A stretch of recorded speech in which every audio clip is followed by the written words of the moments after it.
Sports. Tā ir iespēja uzlabot dzīves kvalitāti. Mēs, entuziasti, esam devušies misijā.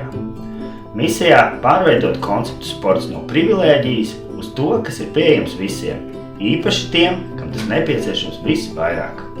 Zantes ģimenes krīzes centrs ir viens no 5 Latvijas bērnu fonda dibinātajiem uzņēmumiem ar ļoti nopietnu mērķi palīdzēt bērniem, kas savā neilgajā dzīves laikā cietuši no vardarbības. Bērni, kur nonāk krīzes centrā, bieži ir fiziski novājināti un to muskultūra maz attīstīta. Tādēļ to nepieciešams stimulēt ar sporta aktivitātēm, pilnvērtīgai un veselīgai attīstībai.